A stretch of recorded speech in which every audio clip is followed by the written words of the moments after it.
Welcome back, McGinn. It is good to see you once again for our latest read aloud. I'm dipping into the box that was recently sent over by the Social Studies Department, and the story we're going to read today is called Ordinary Mary's Extraordinary Deed. And it's a book about kindness, and that's one thing that we've been stressing a lot here at McGinn during this year, that you've talked about in your classrooms, that we've discussed a lot. Part of our ICE lessons in first grade and just in general in the library. So I hope you enjoy this book and that you see how kindness can stretch and go a long way. Here we go with Ordinary Mary's Extraordinary Deed. It is written by Emily Pearson.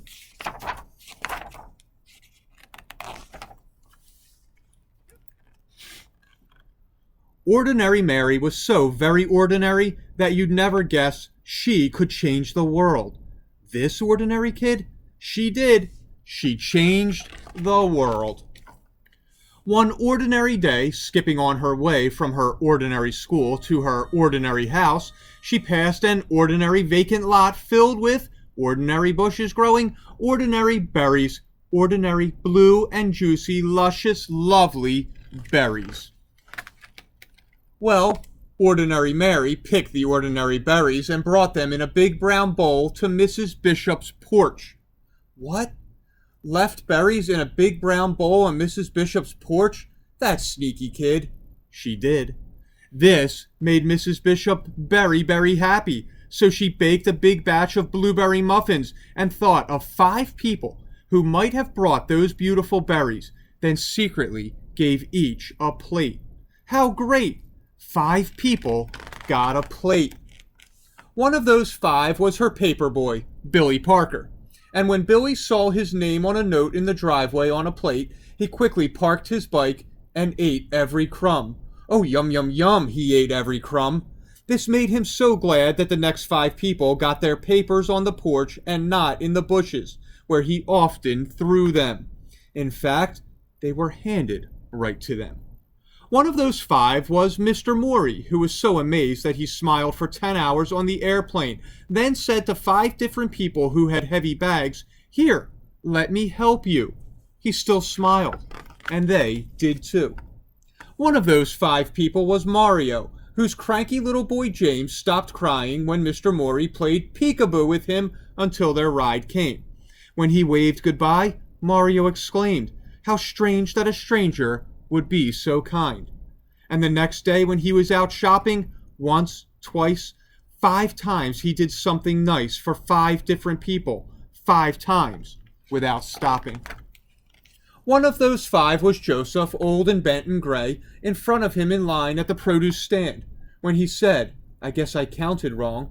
I don't really need these oranges," little James reached out to him with an orange from their basket, and Mario put a coin in Joseph's hand and said, "Here, take this.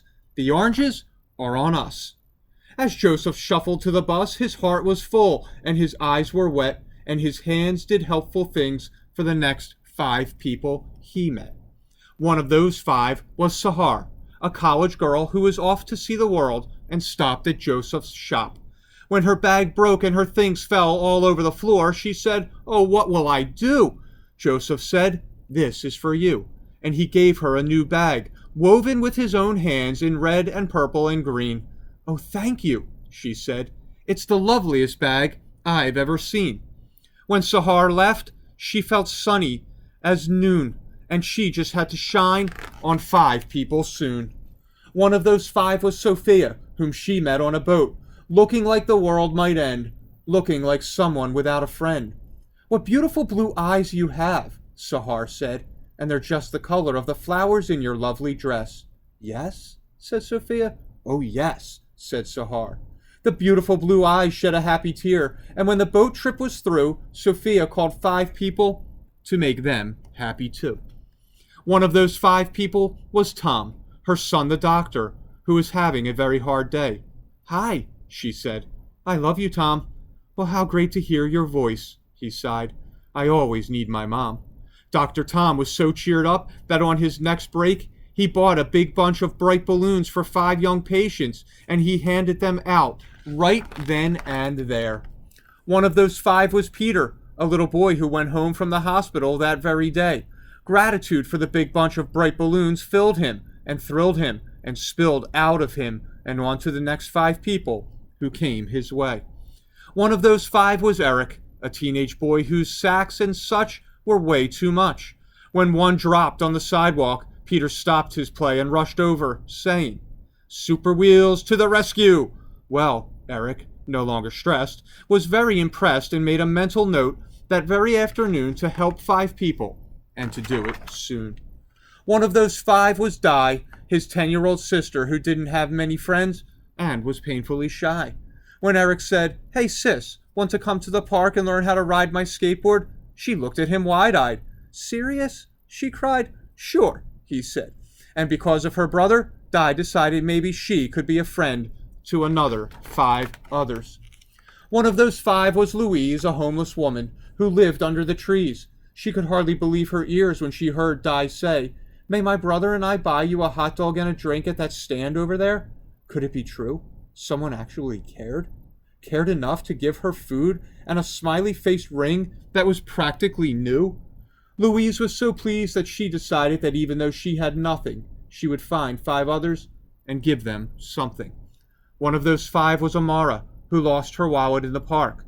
Louise found it, full of 5s and 10s and 20s. Oh, what she could do with all that money! But she found Amara's name and called her home, and over she came. Amara was so impressed that Louise was honest when money was something she clearly needed that she offered her a job in her store and vowed to do something generous for 5 people more.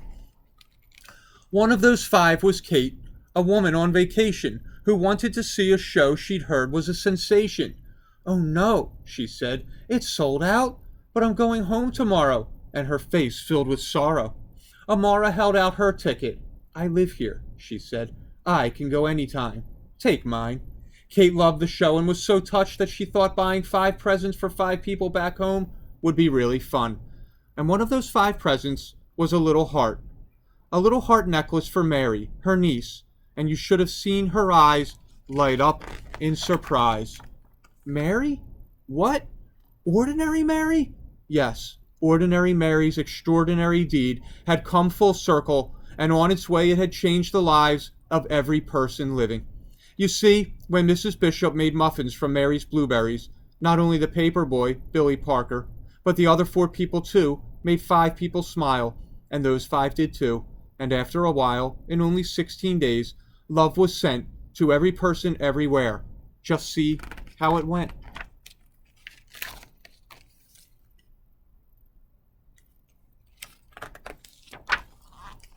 Well, 30 billion is way more than all of the people on the planet. So after everyone had a share and everyone knew that somebody cared, there was even love left over.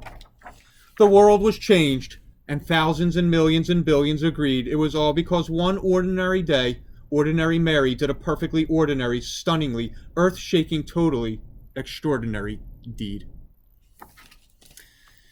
So again, that has become one of my favorite stories that I've just recently come across. It is powerful. It says so much about giving, being kind, and just how kindness can really stretch so far. Hope you enjoyed it. I will see you back real soon again. Enjoy your nights.